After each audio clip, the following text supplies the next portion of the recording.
Callisto, or Jupiter 4, is the second largest moon of Jupiter, after Ganymede. It is the third largest moon in the solar system after Ganymede and Saturn's largest moon Titan, and the largest object in the solar system that may not be properly differentiated. Callisto was discovered in 1610 by Galileo Galilei. With a diameter of 2,995.6 miles, Callisto is about 99% the diameter of the planet Mercury, but only about 33% of its mass. It is the fourth Galilean moon of Jupiter by distance, with an orbital radius of about 1,170,041.9 miles. It is not in an orbital resonance like the three other Galilean satellites, Io, Europa, and Ganymede, and is thus not appreciably tidally heated. Callisto's rotation is tidally locked to its orbit around Jupiter, so that the same hemisphere always faces inward. Because of this, there is a sub-Jovian point on Callisto's surface, from which Jupiter would appear to hang directly overhead. It is less affected by Jupiter's magnetosphere than the other inner satellites because of its more remote orbit, located just outside Jupiter's main radiation belt. Woohoo! Callisto is composed of approximately equal amounts of rock and ices, with a density of about 1.83 grams per cc, the lowest density and surface gravity of Jupiter's major moons. Compounds detected spectroscopically on the surface include water ice, carbon dioxide, silicates, and organic compounds. Investigation by the Galileo spacecraft revealed that Callisto may have a small silicate core and possibly a subsurface ocean of liquid water at depths greater than 62 miles. The surface of Callisto is the oldest and most heavily cratered in the solar system. Holy hell! Its surface is completely covered with impact craters. It does not show any signatures of subsurface processes such as plate tectonics or volcanism, with no signs that geological activity in general has ever occurred, and is thought to have evolved predominantly under the influence of impacts. Me sad. Prominent surface features include multi-ring structures, variously shaped impact craters, and chains of craters catenae and associated scarps, ridges and deposits. At a small scale, the surface is varied and made up of small, sparkly frost deposits at the tips of high spots, surrounded by a low-lying, smooth blanket of dark material. This is thought to result from the sublimation-driven degradation of small landforms, which is supported by the general deficit of small impact craters and the presence of numerous small knobs, considered to be their remnants. The absolute ages of the landforms are not known. Callisto is surrounded by an extremely thin atmosphere composed of carbon dioxide and probably molecular oxygen, as well as by a rather intense ionosphere. Callisto is thought to have formed by slow accretion from the disk of the gas and dust that surrounded Jupiter after its formation. Callisto's gradual accretion and the lack of tidal heating meant that not enough heat was available for rapid differentiation. The slow convection in the interior of Callisto, which commenced soon after formation, led to partial differentiation and possibly to the formation of a subsurface ocean at a depth of 62 to 93 miles in a small, rocky core. The likely presence of an ocean within Callisto leaves open the possibility that it could harbor life. However, conditions are thought to be less favorable than on nearby Europa. Various space probes from Pioneers 10 and 11 to Galileo and Cassini have studied Callisto. Because of its low radiation levels, Callisto has long been considered the most suitable place for a human base for future exploration of the Jovian system. Callisto was discovered by Galileo in January 1610, along with the three other large Jovian moons, Ganymede, Io, and Europa. Callisto is named after one of Zeus's many lovers or other sexual partners in Greek mythology. Callisto was a nymph or, according to some sources, the daughter of Lycaon, who was associated with the goddess of the hunt, Artemis. The name was suggested by Simon Marius soon after Callisto's discovery. Marius attributed the suggestion to Johannes Kepler. 3 young women who were captured by Jupiter for secret love shall be honored, including Callisto, the daughter of Lycaon. Finally, the fourth moon is called by me Callisto. Io, Europa, the boy Ganymede, and Callisto greatly pleased lustful Jupiter. However, the names of the Galilean satellites fell into disfavor for a considerable time, and were not revived in common use until the mid-20th century. In much of the earlier astronomical literature, Callisto is referred to by its Roman numeral designation, a system introduced by Galileo, as Jupiter 4 or as the fourth satellite of Jupiter. There's no established English adjectival form of the name. The adjectival form of Greek Kallistoi is Kallistoios Kallistoios, from which one might expect Latin Clistoius and English *Clistoian, with 5 syllables parallel to Sapphoian, 4 syllables for Sapphoy and Latoian for Latoi. However, the iota subscript is often omitted from such Greek names, cf.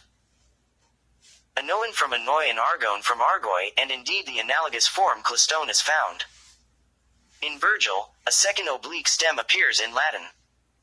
Calliston, but the corresponding Clistonian has rarely appeared in English. One also sees ad hoc forms, such as Calliston, Clistian and Clistine. Callisto is the outermost of the 4 Galilean moons of Jupiter. It orbits at a distance of approximately 1,168,177.8 miles, 26.3 times the 44,423 miles radius of Jupiter itself. This is significantly larger than the orbital radius, 664,867 miles, of the next closest Galilean satellite, Ganymede. As a result of this relatively distant orbit, Callisto does not participate in the mean motion resonance, in which the 3 inner Galilean satellites are locked, and probably never has. Oh, okay. Like most other regular planetary moons, Callisto's rotation is locked to be synchronous with its orbit. The length of Callisto's day, simultaneously its orbital period, is about 16.7 Earth days. Its orbit is very slightly eccentric and inclined to the Jovian equator, with the eccentricity and inclination changing quasi-periodically due to solar and planetary gravitational perturbations on a timescale of centuries. The ranges of change are 0.0072 to 0.0076 and 0.20 to 0.60 degrees, respectively. These orbital variations cause the axial tilt, the angle between rotational and orbital axes, to vary between 0.4 and 1.6 degrees. The dynamical isolation of Callisto means that it has never been appreciably tidally heated, which has important consequences for its internal structure and evolution. Its distance from Jupiter also means that the charged particle flux from Jupiter's magnetosphere at its surface is relatively low, about 300 times lower than, for example, that at Europa. Hence, unlike the other Galilean moons, charged particle irradiation has had a relatively minor effect on Callisto's surface. The radiation level at Callisto's surface is equivalent to a dose of about 0.01 rem, 0.1 millisieverts per day, which is over 10 times higher than Earth's average background radiation. The average density of Callisto, 1.83 grams per cc, suggests a composition of approximately equal parts of rocky material and water ice, with some additional volatile ices such as ammonia. The mass fraction of ices is 49 to 55%. The exact composition of Callisto's rock component is not known, but is probably close to the composition of LL-type ordinary chondrites, which are characterized by less total iron, less metallic iron and more iron oxide than H chondrites. The weight ratio of iron to silicon is 0.9 to 1.3 in Callisto, whereas the solar ratio is around 1:8. Callisto's surface has an albedo of about 20%. Its surface composition is thought to be broadly similar to its composition as a whole. Near-infrared spectroscopy has revealed the presence of water ice absorption bands at wavelengths of 1.04, 1.25, 1.5, 2.0 and 3.0 millimeters. Water ice seems to be ubiquitous on the surface of Callisto, with a mass fraction of 25 to 50%. The analysis of high-resolution, near-infrared and UV spectra obtained by the Galileo spacecraft and from the ground has revealed various non-ice materials. Magnesium and iron-bearing hydrated silicates, carbon dioxide, sulfur dioxide, and possibly ammonia and various organic compounds. Spectral data indicate that Callisto's surface is extremely heterogeneous at the small scale. Small, bright patches of pure water ice are intermixed with patches of a rock-ice mixture and extended dark areas made of a non-ice material. The Callistone surface is asymmetric. The leading hemisphere is darker than the trailing one. This is different from other Galilean satellites, where the reverse is true. The trailing hemisphere of Callisto appears to be enriched in carbon dioxide, whereas the leading hemisphere has more sulfur dioxide. Many fresh impact craters like Lofn also show enrichment in carbon dioxide. Overall, the chemical composition of the surface, especially in the dark areas, may be close to that seen on D-type asteroids, whose surfaces are made of carbonaceous material. Callisto's battered surface lies on top of a cold, stiff, and icy lithosphere that is between 49.7 and 93 miles thick. A salty ocean 93 to 124 miles deep may lie beneath the crust, indicated by studies of the magnetic fields around Jupiter and its moons. It was found that Callisto responds to Jupiter's varying background magnetic field like a perfectly conducting sphere. That is, the field cannot penetrate inside Callisto, suggesting a layer of highly conductive fluid within it with a thickness of at least 6 miles. The existence of an ocean is more likely if water contains a small amount of ammonia or other antifreeze, up to 5% by weight. In this case, the water plus ice layer can be as thick as 155 to 186.4 miles. Failing an ocean, the icy lithosphere may be somewhat thicker, up to about 186.4 miles. Beneath the lithosphere and putative ocean, Callisto's interior appears to be neither entirely uniform nor particularly variable. Galileo orbiter data, especially the dimensionless moment of inertia, 0.3549 plus or minus 0.0042, determined during close flybys suggest that, if Callisto is in hydrostatic equilibrium, its interior is composed of compressed rocks and ices, with the amount of rock increasing with depth due to partial settling of its constituents. In other words, Callisto may be only partially differentiated.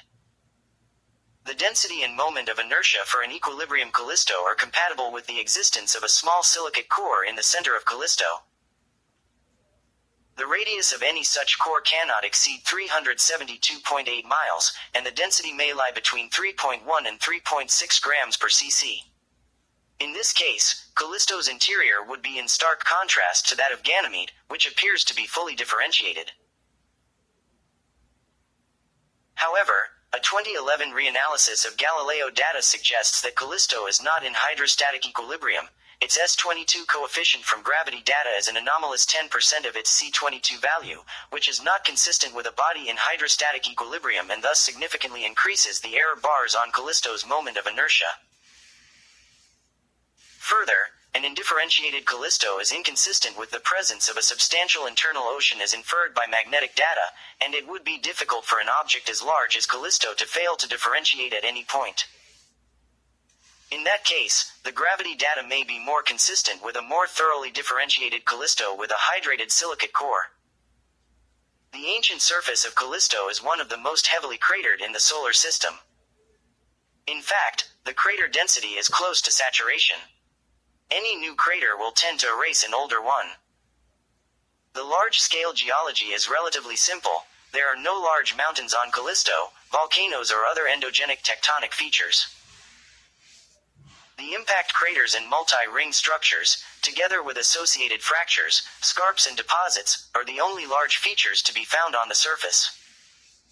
Callisto's surface can be divided into several geologically different parts. Cratered plains, light plains, bright and dark smooth plains, and various units associated with particular multi-ring structures and impact craters. The cratered plains constitute most of the surface area and represent the ancient lithosphere, a mixture of ice and rocky material. The light plains include bright impact craters like Burr and Lofn, as well as the effaced remnants of old large craters called palimpsests, the central parts of multi-ring structures, and isolated patches in the cratered plains. These light plains are thought to be icy impact deposits.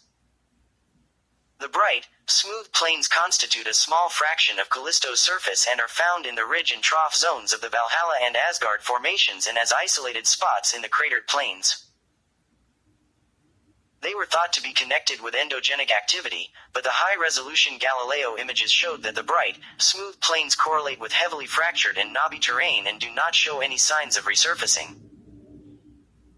The Galileo images also revealed small, dark, smooth areas with overall coverage less than 10,000 square kilometers, which appear to embay the surrounding terrain.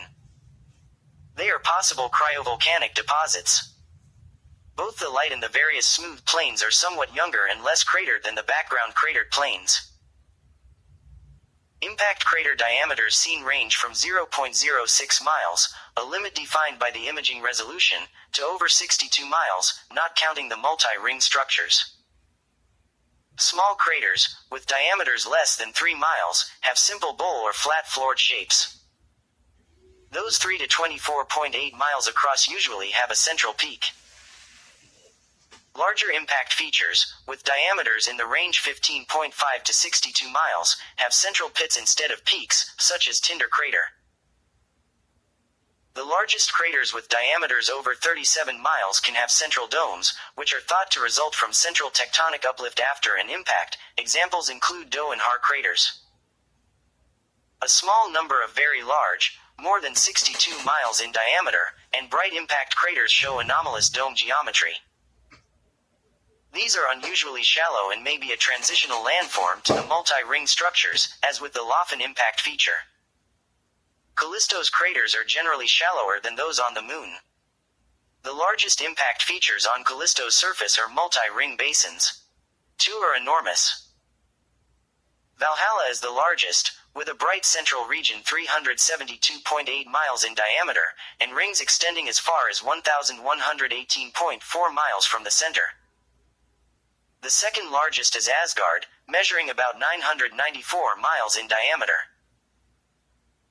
Multi-ring structures probably originated as a result of a post-impact concentric fracturing of the lithosphere lying on a layer of soft or liquid material, possibly an ocean. The catenae, for example Gomel-Katina, are long chains of impact craters lined up in straight lines across the surface. They were probably created by objects that were tidally disrupted as they passed close to Jupiter prior to the impact on Callisto, or by very oblique impacts. A historical example of a disruption was Comet Shoemaker-Levy 9. As mentioned above, small patches of pure water ice with an albedo as high as 80% are found on the surface of Callisto, surrounded by much darker material.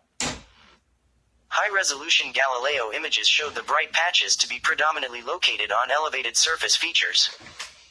Crater rims, scarps, ridges and knobs. They are likely to be thin water frost deposits.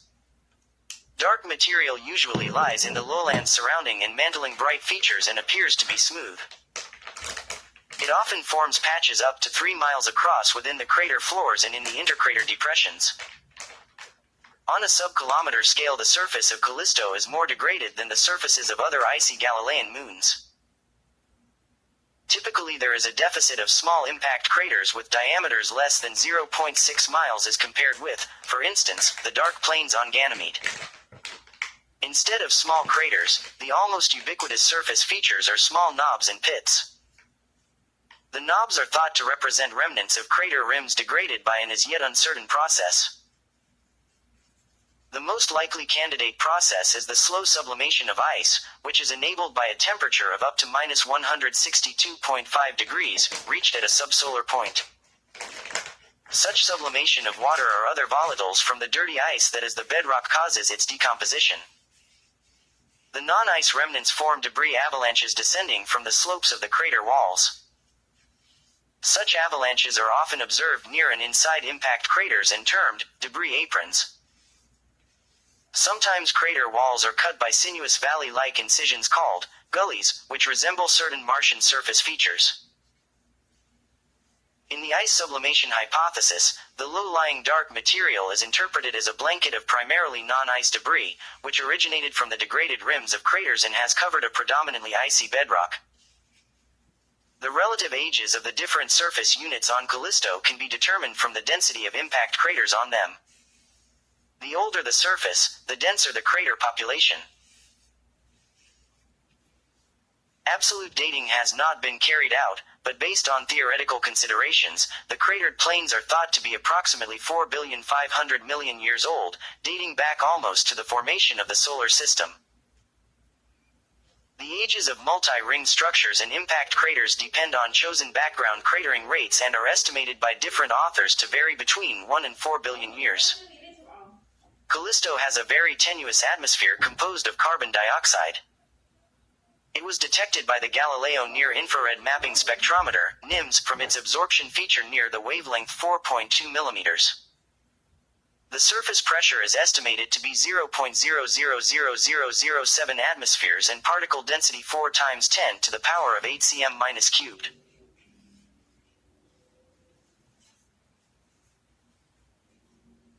Because such a thin atmosphere would be lost in only about 4 days, it must be constantly replenished, possibly by slow sublimation of carbon dioxide ice from Callisto's icy crust, which would be compatible with the sublimation-degradation hypothesis for the formation of the surface knobs.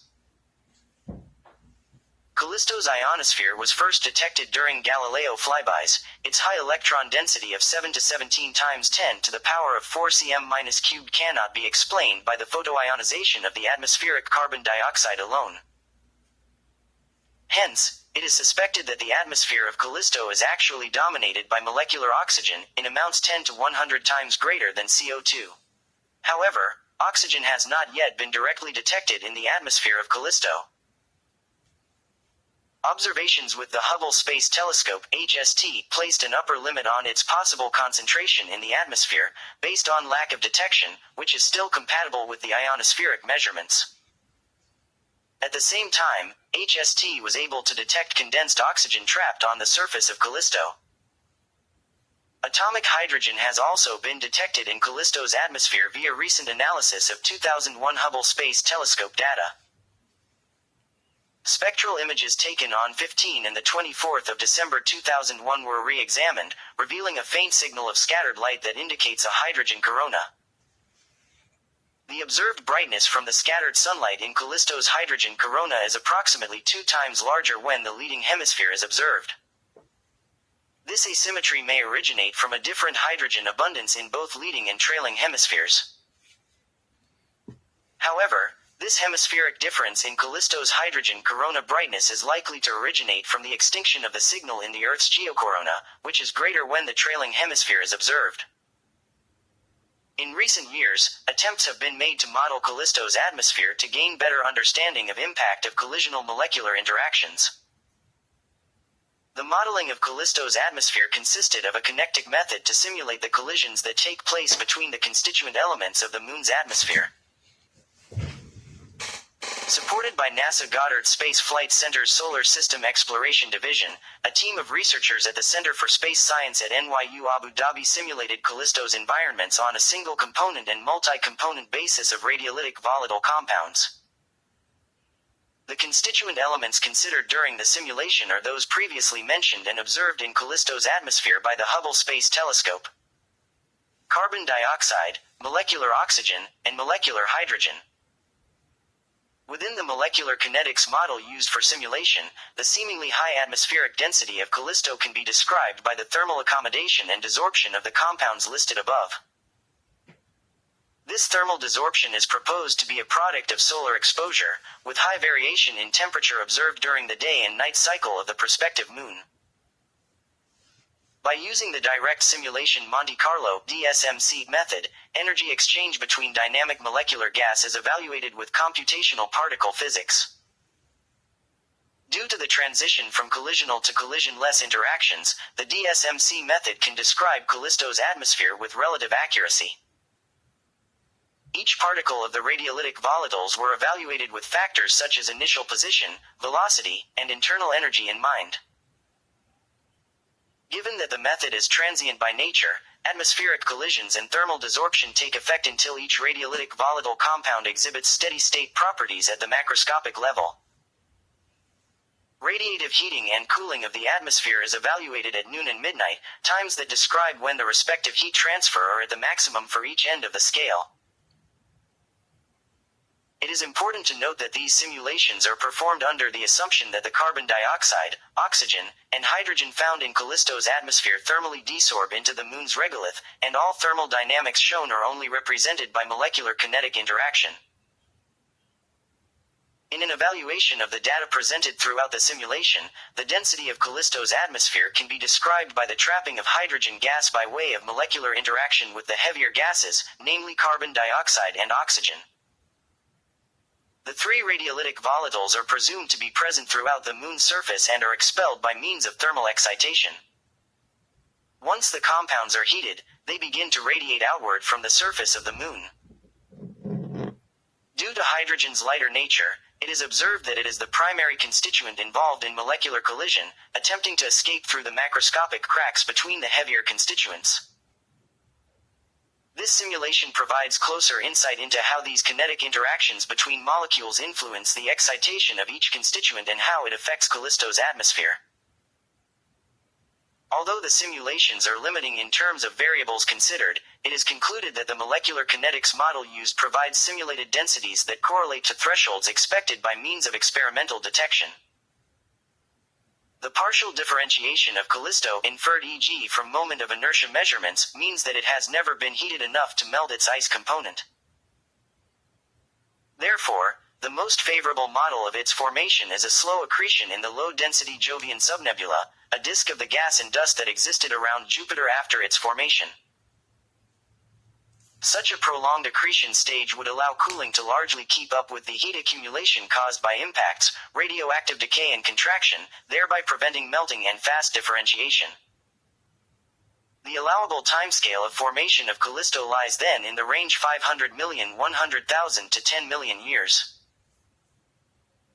The further evolution of Callisto after accretion was determined by the balance of the radioactive heating, cooling through thermal conduction near the surface, and solid-state or subsolidus convection in the interior. Details of the subsolidus convection in the ice is the main source of uncertainty in the models of all icy moons. It is known to develop when the temperature is sufficiently close to the melting point, due to the temperature dependence of ice viscosity. Subsolidus convection in icy bodies is a slow process with ice motions of the order of 1 centimeter per year, but is, in fact, a very effective cooling mechanism on long timescales. It is thought to proceed in the so-called stagnant lid regime, where a stiff, cold outer layer of Callisto conducts heat without convection, whereas the ice beneath it convects in the subsolidus regime. For Callisto, the outer conductive layer corresponds to the cold and rigid lithosphere with a thickness of about 62 miles. Its presence would explain the lack of any signs of the endogenic activity on the Callistone surface. The convection in the interior parts of Callisto may be layered, because under the high pressures found there, water ice exists in different crystalline phases beginning from the ice eye on the surface to ice 7 in the center. The early onset of subsolidus convection in the Callistone interior could have prevented large-scale ice melting and any resulting differentiation that would have otherwise formed a large rocky core and icy mantle. Due to the convection process, however, very slow and partial separation and differentiation of rocks and ices inside Callisto has been proceeding on timescales of billions of years and may be continuing to this day. The current understanding of the evolution of Callisto allows for the existence of a layer or ocean of liquid water in its interior. This is connected with the anomalous behavior of ice eye phases melting temperature, which decreases with pressure, achieving temperatures as low as -8 degrees at 2042.9 atmospheres. In all realistic models of Callisto, the temperature in the layer between 62 and 124 miles in depth is very close to, or exceeds slightly, this anomalous melting temperature. The presence of even small amounts of ammonia, about 1 to 2% by weight, almost guarantees the liquid's existence because ammonia would lower the melting temperature even further. Although Callisto is very similar in bulk properties to Ganymede, it apparently had a much simpler geological history. The surface appears to have been shaped mainly by impacts and other exogenic forces. Unlike neighboring Ganymede with its grooved terrain, there is little evidence of tectonic activity. Explanations that have been proposed for the contrasts in internal heating and consequent differentiation and geologic activity between Callisto and Ganymede include differences in formation conditions, the greater tidal heating experienced by Ganymede, and the more numerous and energetic impacts that would have been suffered by Ganymede during the late heavy bombardment. The relatively simple geological history of Callisto provides planetary scientists with a reference point for comparison with other more active and complex worlds. It is speculated that there could be life in Callisto's subsurface ocean. Like Europa and Ganymede, as well as Saturn's moons Enceladus, Dione and Titan and Neptune's moon Triton, a possible subsurface ocean might be composed of salt water. It is possible that halophils could thrive in the ocean. As with Europa and Ganymede, the idea has been raised that habitable conditions and even extraterrestrial microbial life may exist in the salty ocean under the Callistone surface. However, the environmental conditions necessary for life appear to be less favorable on Callisto than on Europa.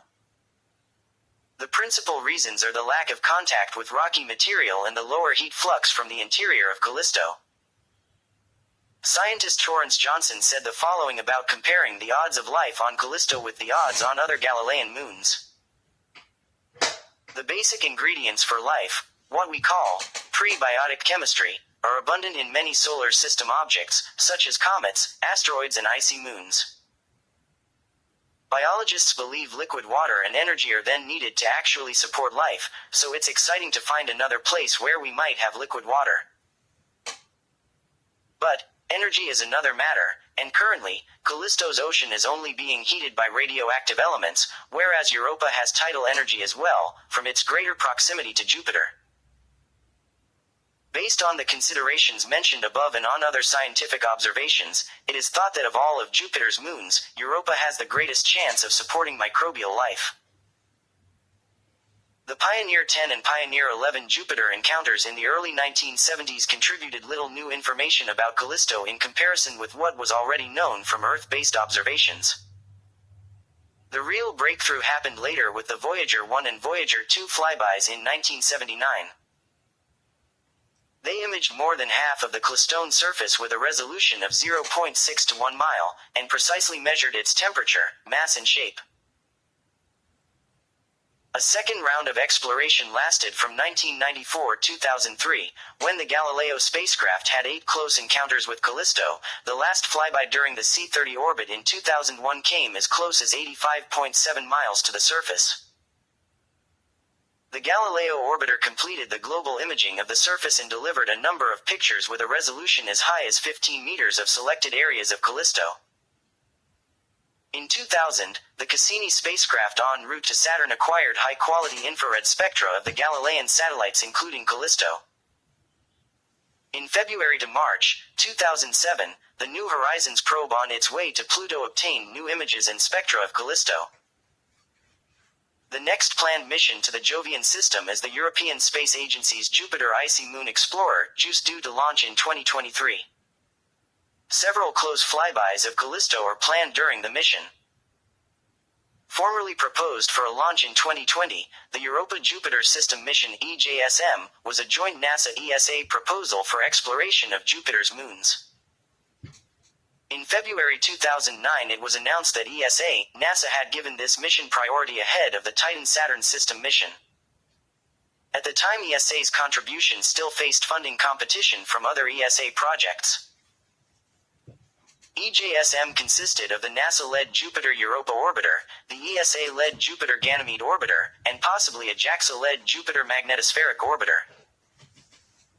In 2003 NASA conducted a conceptual study called Human Outer Planets Exploration, HOPE, regarding the future human exploration of the outer solar system. The target chosen to consider in detail was Callisto. The study proposed a possible surface base on Callisto that would produce rocket propellant for further exploration of the solar system. Advantages of a base on Callisto include low radiation, due to its distance from Jupiter, and geological stability. Such a base could facilitate remote exploration of Europa, or be an ideal location for a Jovian system waystation servicing spacecraft heading farther into the outer solar system, using a gravity assist from a close flyby of Jupiter after departing Callisto. In December 2003, NASA reported that a crewed mission to Callisto might be possible in the 2040s.